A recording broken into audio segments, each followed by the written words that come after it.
Hey guys, and welcome back. My name is Ash and I'm a photographer and content creator. So before we get started, today's video is brought to you by Godox South Africa. Now if you are based in SA and looking at getting new lighting, audio and accessories, you can use my discount code to get 5% of your next purchase. So if you've been a photographer for a few years, you would know how popular this little guy is, and this is the Godox AD200 Pro. Now this has been part of my kit for a few years. As you can see from the battle damage, it's been a real workhorse. Now it's hard to imagine that this little guy could actually get any better, but it has, and we now have the Godox AD200 Pro II, which is this guy here.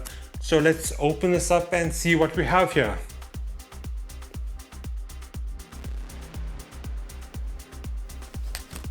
The AD200 series is a 200 watt-second off-camera pocket flash that can get you through almost all types of lighting conditions, both indoors and outdoors.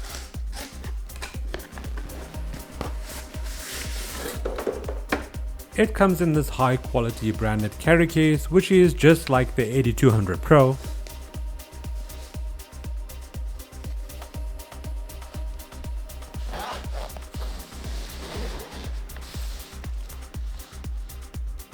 And here we have the new and improved AD200 Pro, which looks very similar to the AD200 and AD200 Pro, except for a few minor cosmetic changes and a completely new flash head.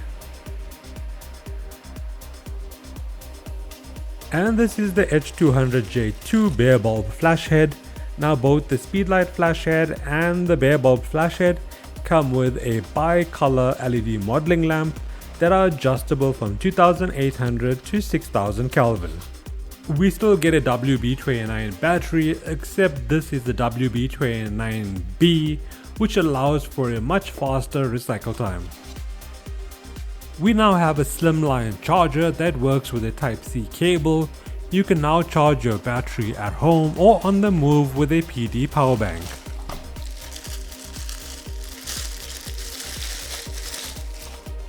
We get a swivel mount adapter included.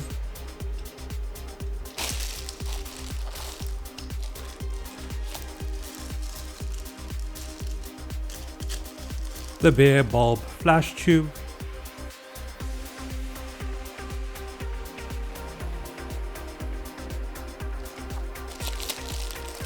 The 2-pin power adapter.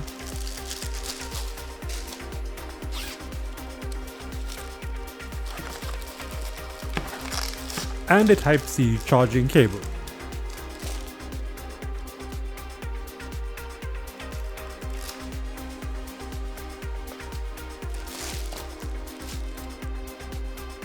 On a full charge, we get up to 500 full power flashes. Now if we want to shoot for an entire weekend, we can now use the PB960 battery pack with the Pro II.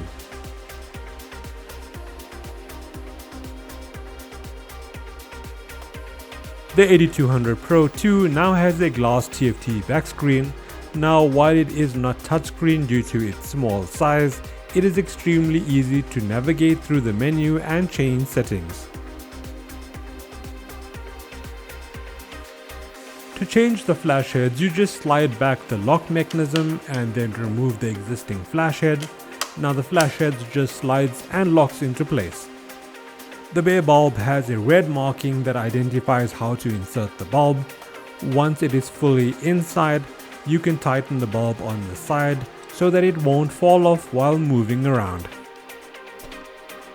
Now the old flash heads for the AD200 Pro works on the Pro II, however the new flash heads do not work on the older models.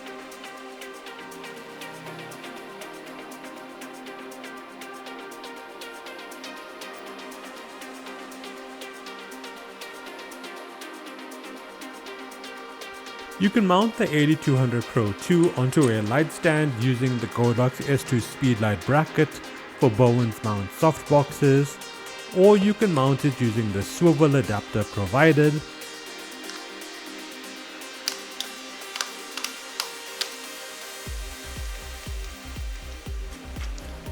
As you can see, we have two screw mount options, so you can mount the light on its side as well.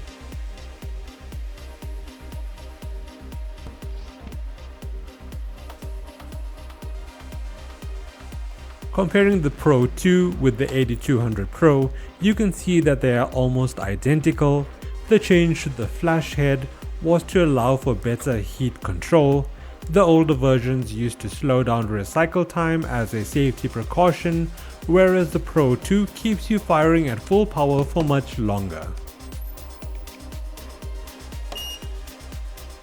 You can clearly see the difference between the modeling lamps between the two, with the Pro II being up to 3 times brighter than the old version. Due to the change in flash heads, some old 8200 adapters will not work on the Pro II. However, Godox have a ton of new adapters and accessories that can be added to the Pro II to make it one of the most versatile flashers in the lineup. The power button has moved from previous versions. On the Pro II, the test flash button also serves as the power button.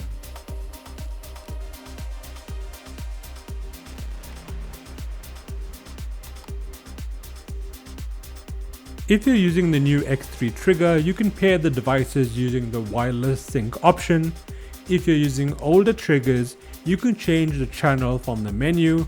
I am using the X Pro trigger and have both the flash and the trigger set to channel 18. The Pro II now has a status and group indicator light on the side.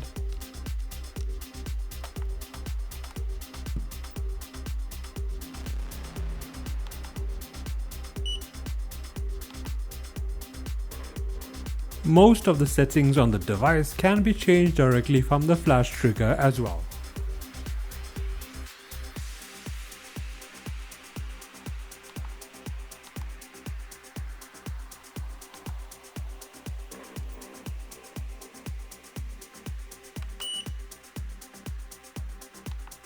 We have 2 different power display modes, so you can change to whichever one you prefer to work with.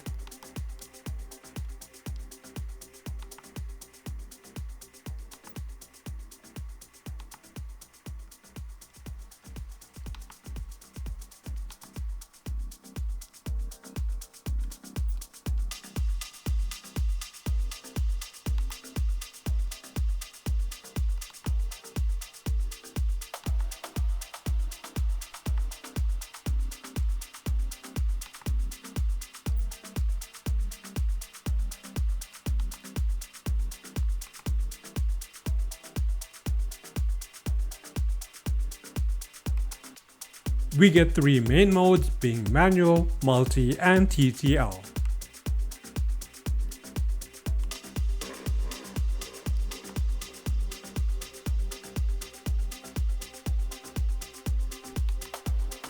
Using the modeling lamp, we can change the color range from 2800 to 6000 Kelvin. We can also set the power manually using free mode or change to proportional mode, which changes as you increase or decrease the flash power settings.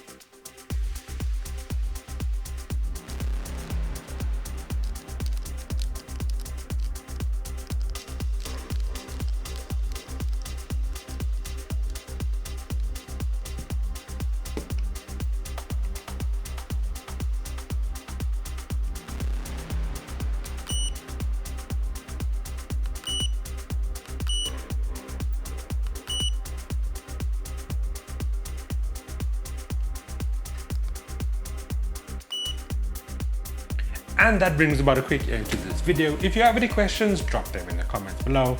Until next time, keep creating and see you soon.